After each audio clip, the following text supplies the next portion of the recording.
So this I did 2 weeks ago. I'm just doing it for you to understand what she has to do.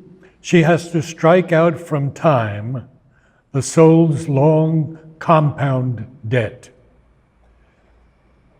Each time we take a new birth, we don't remember our past lives very easily at all. Maybe moments come back when we're aware of something, or for example in Tibet, they put the things of the last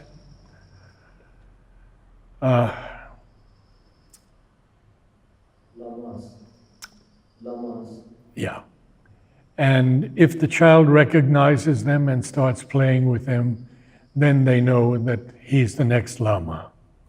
So she has to strike out from time the soul's long compound debt and the heavy servitudes of the karmic gods, because we carry karma with us in every new birth. It's not a bad thing. It's something we have to face. It's actually a bondage in a way. We have to get rid of this past karma so we can move on. So, out of a timeless barrier she must break, penetrate with her thinking depths the void's monstrous hush, look into the lonely eyes of immortal death, and with her nude spirit measure the infinite's night. Well, what is this death? It's the very thing that Sri Aurobindo and Mother came to change, to eradicate death so that if man could be plastic enough, he would not have to face the slowing of the body, the forgetting of the mind, but he could move along.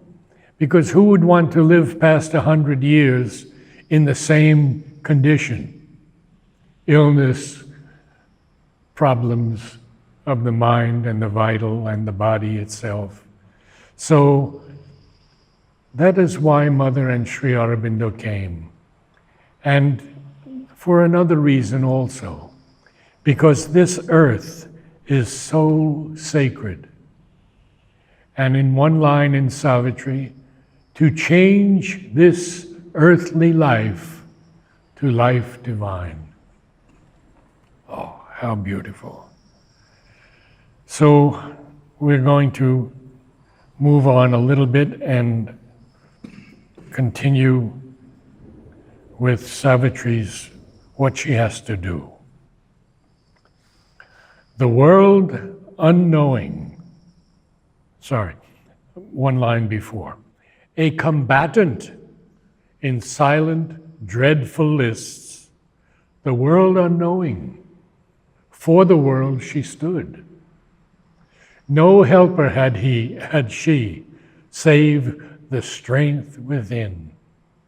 There was no witness of terrestrial eyes. The gods above and nature, soul below, were the spectators of that mighty strife. Now, I have created a book called Lexicon of an Infinite Mind, and it contains all the words and terms in Savitri. Their definitions, even the definitions of phrases Sri Aurobindo has used, and I have often gone to the great souls of the ashram and asked them for definitions to many words. So the lexicon will soon be in publication again, and it is valuable help. You see, I define words, that may be a little bit difficult for people whose first language is not English. And so we need to know what these words actually mean. And I first go to Sri Aurobindo, and I have gone through all of his books and all of the mother's books to get the correct definitions. But then there are many words that we can say were common to Sri Aurobindo, well known to him. He spent 25 years in England studying poetry mainly, but literature also. And so he had an incredible knowledge of the English language. And Savitri raises the English language even higher. So, for example, we have the word blithe. A dense, magnificent, colored, self-wrapped life, draped in the leaves' vivid emerald monotone, and set with checkered sunbeams and blithe flowers. So many people may not know what checkered means in this line, because it is something that is not suspect in character or quality, which is one of the definitions of checkered. It's not exactly marked by dubious episodes, but it is diversified in color or variegated. And we know what a checkerboard looks like. It has squares, and the checkers can move only in certain directions. So these checkered sunbeams, as they go through the leaves, you can understand now what a checkered sunbeam is. It's a little here, a little there, a little coming through the leaves. Blithe flowers. Blithe flowers are cheerful flowers. They're joyous, they're merry. So we really have a dictionary in the lexicon. And this is Aishwarya, and she has brought some copies of Savitri. So if you'd like to follow along, you can read Savitri with me. Page 13. So we see now that Savitri is going through all of this, going through her pasts. And at the very end of the page, we have a few lines. There had she grown to the stature of her spirit. Page 13. The genius of titanic silences, steeping her soul in its wide loneliness.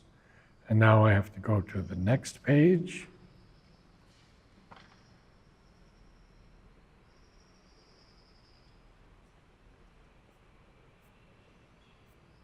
And I'll read some definitions as we go along. Had shown to her herself's bare reality and mated her with her environment. Its solitude, because she's alone now, greatened her human hours with a background of the eternal and unique. A force of spare, direct necessity reduced the heavy framework of man's days and his overburdening mass of outward needs. Haven't we all felt that, this overburdening mass of outward needs? We need milk for the children. We need food. We're missing this. We're missing that. We have some hundreds of outward needs. And so she has reduced this heavy framework of man's days and his overburdening mass of outward needs, reduced them to what? To a first thin strip of simple animal wants. Now, we all know that we could reduce our mass of outward needs. We could live more simply. We don't have to buy new clothes every month or every year. So we can reduce this overburdening mass of outward needs to a first thin strip of simple animal wants. And the mighty wildness of the primitive earth and the brooding multitude of patient trees and the musing sapphire leisure of the sky and the solemn weight of the slowly passing months had left in her deep room for thought and God. Now, if we look at these lines, we see that so many ands are there, and his overburdening mass, and the mighty wildness, and the brooding multitude, and the musing sapphire, and the solemn weight.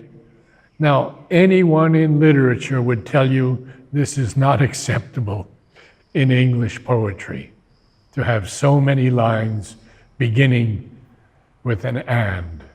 But Sri Aurobindo can do it, and he does it magnificently. There was her drama's radiant prologue lived, a spot for the eternal's tread on earth, set in the cloistral yearning of the woods. Can anyone tell me what a cloister is? Anyone? Around cloister, inside something, around something. There is. Yes, in the Catholic religion, nuns live in a cloister, and they have a path on which they walk every day, where there are beautiful plants. So here, it's a cloistral yearning of the woods. So the woods are like a cloister here that Savitri sees. But, and watched by the aspiration of the peaks, appeared through an aureate opening in time. What is an aureate opening? Someone? It's a golden opening. Blessing. No. It is golden opening in time. And that's what the lexicon gives us. Where stillness, listening, felt the unspoken word, and the hours forgot to pass towards grief and change. Now he shifts, and he gives us something totally new. Here, with the suddenness divine advents have, repeating the marvel of the first descent, changing to rapture the dull earthly round, love came to her, hiding the shadow death. So we see that love has come to her, but that love is also hiding the shadow of death. And then here are some of Sri Aurobindo's and Mother's definitions of what death is. In one of his letters on yoga, he says, love is an intense self-expression of the soul of Ananda. Ananda is bliss. And in The Life Divine, he says, another of his great books, love is, in its nature, the desire to give oneself to others and to receive others in exchange. It is a commerce between being and being. In The Synthesis of Yoga, another of his great books, he writes, "Love is the crown of all being and its way of fulfillment, that by which it rises to all intensity and all fullness and the ecstasy of utter self-finding." And another letter on yoga, "Love in its depths is a contact of the divine possibility or reality in oneself with the divine possibility or reality in the loved." And I'll end with a comment from Mother. "Consciousness is indeed the creatrix of the universe, but love is its savior." You see, when you read these things from Sri Aurobindo and Mother, I could read you a long, long page that would take 15 minutes on death itself. Sri Aurobindo goes into the phenomenon of death in greater detail than anyone in the world, even the early avatars, have done. So I'm going to just read two letters on yoga, or essays in philosophy on yoga. First, the letter.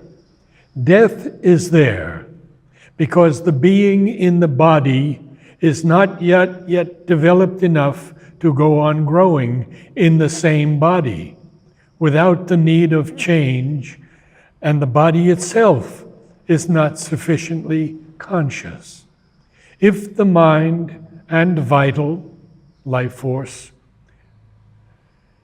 and the body itself were more conscious and plastic, death would not be necessary."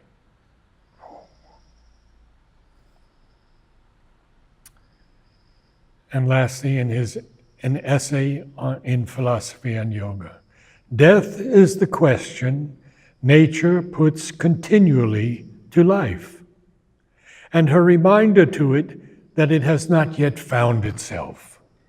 If there were no siege of death, the creature would be bound forever in the form of an imperfect living. Pursued by death, he awakes to the idea of perfect life and seeks out its means and its possibility." We have to face the future's offer of death, as well as its offer of life, and it need not alarm us, for it is by constant death to our old names and forms that we shall live most vitally in greater and newer forms and names.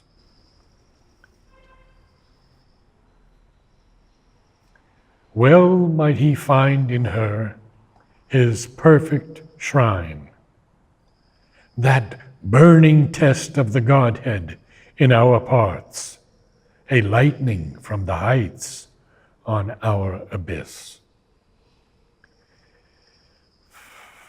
All in her pointed to a nobler kind, near to earth's wideness, intimate with heaven, exalted and swift, her young, large-visioned spirit, voyaging through worlds of splendor and of calm, overflew the ways of thought to unborn things. Now, what is this thought that Sri Aurobindo capitalizes? And very often he capitalizes things And Nalini Kantagupta told me that when he capitalizes something, it's the true essence of the word. What does he say in his essays, Divine and Human? A thought is an arrow shot at the truth. It can hit a point, but not cover the whole target. But the archer is too well satisfied with his success to ask anything further.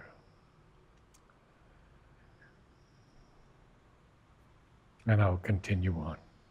Ardent was her self-poised, unstumbling will. The mother lived till her 95th year. And I met her on my birthday, a year before she left her body. And she was so young when she greeted me. She was so beautiful. And that was the year 1972 when she gave me my new name, Narad. I can only tell you that it's the greatest blessing and the greatest challenge in my life. So we go to the next page.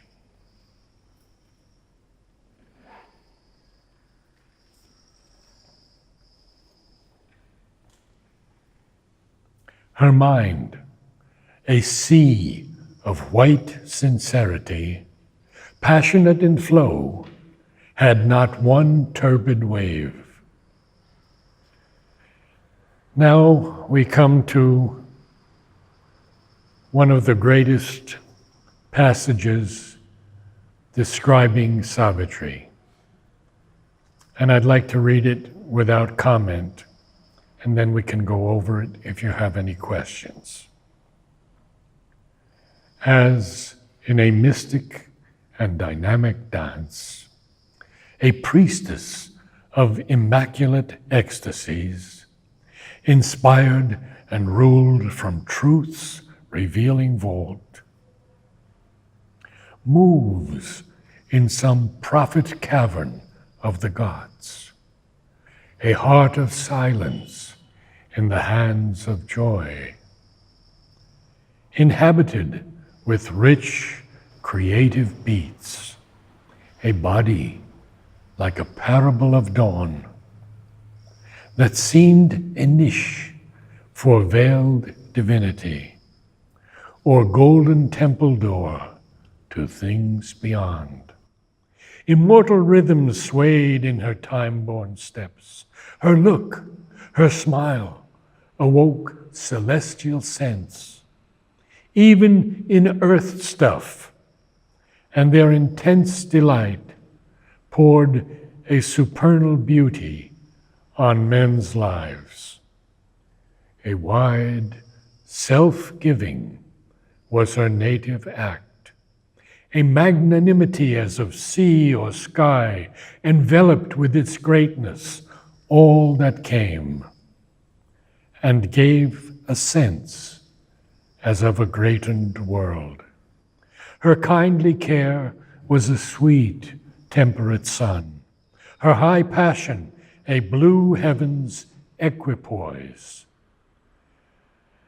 As might a soul fly like a hunted bird, escaping with tired wings from a world of storms, and a quiet reach like a remembered breast, in a haven of safety and splendid soft repose, one could drink life back in streams of honey fire, recover the lost habit of happiness, feel her bright nature's glorious ambience, and preen joy in her warmth and colors rule. A deep of compassion, a hushed sanctuary, her inward help unbarred a gate in heaven. Love in her was wider than the universe. The whole world could take refuge in her single heart. The great unsatisfied Godhead here could dwell. Vacant of the dwarf self's imprisoned air, her mood could harbor his sublimer breath.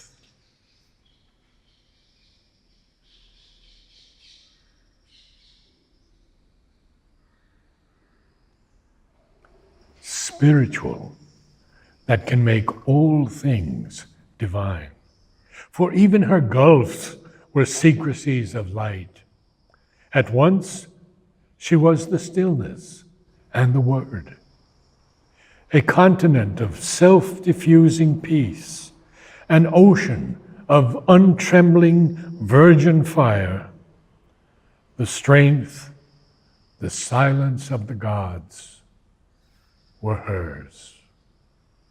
In her, he found a vastness like his own. His high, warm, subtle ether he refound and moved in her as in his natural home. In her, he met his own eternity. If you would read these lines over and over again, you will find that each time you read them, something new awakens in your being. The being is what Sri Aurobindo coined the psychic being, which is the evolutionary part of us that from birth to birth and death to death grows, sometimes slowly, sometimes a little more rapidly, according to our aspiration and our devotion and our surrender. A surrender is not in the usual sense of surrender.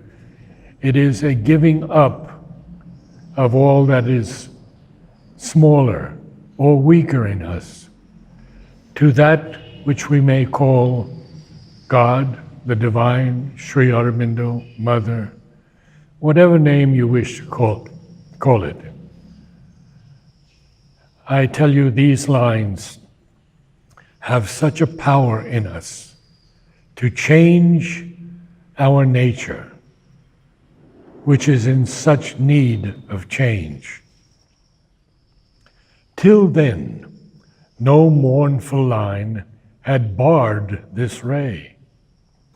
On the frail breast of this precarious earth, since her orbed sight in its breath-fashioned house, opening in sympathy with happier stars, where life is not exposed to sorrowful change, remembered beauty, death-claimed lids ignore, and wondered at this world of fragile forms carried on canvas strips of shimmering time. The impunity of unborn mites was hers. You see, Sri Aurobindo has this line that death-claimed lids ignore this beauty.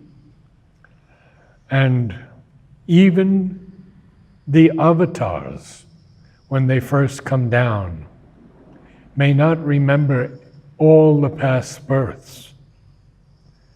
And certainly we don't. But she has, just as we have, a breath-fastened house. That's her body. Her breath-fashioned house is her body. And that body is opening in sympathy with happier stars. It remembered beauty, death-claimed lids ignore. and wondered at this world of fragile forms, carried on canvas strips of shimmering time. The impunity of unborn mites was hers. Although she leaned to bear the human load, her walk kept still the measures of the gods. Earth's breath had failed to stain that brilliant glass. Unsmeared with the dust of our mortal atmosphere, it still reflected heaven's spiritual joy.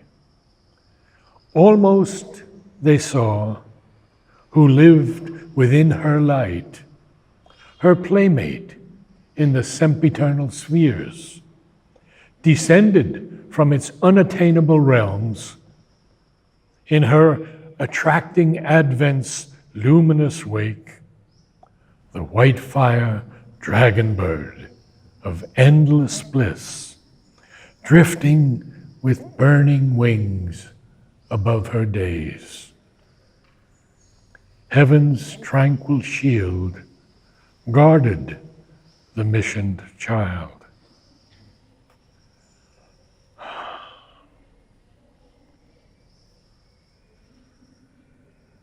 A glowing orbit was her early term.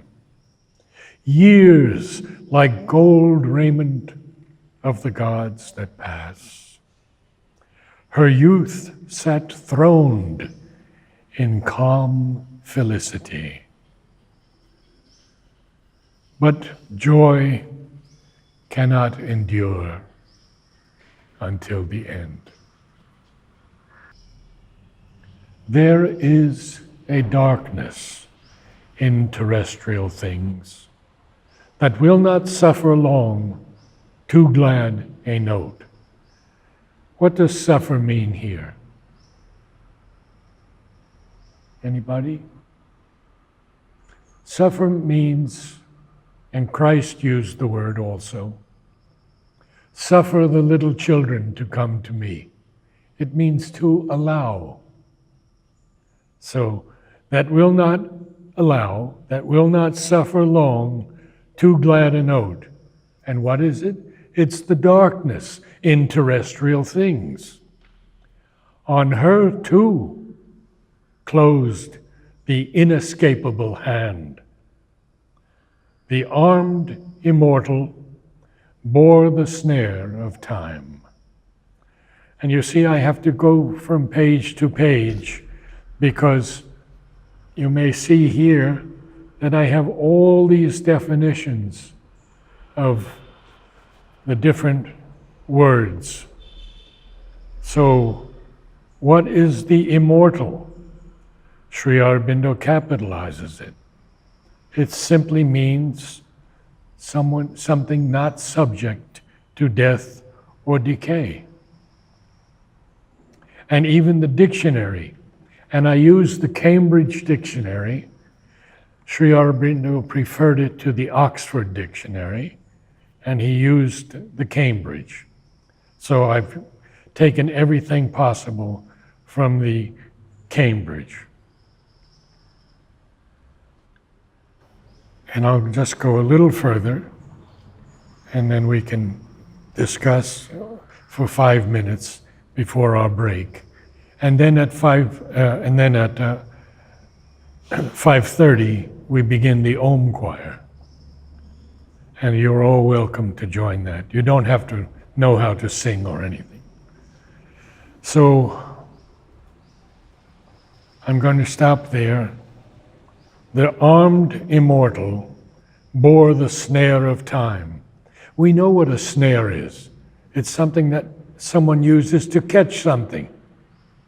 And Sri Aurobindo uses it very beautifully here, because Savitri is the armed immortal, but she also has to bear the snare of time.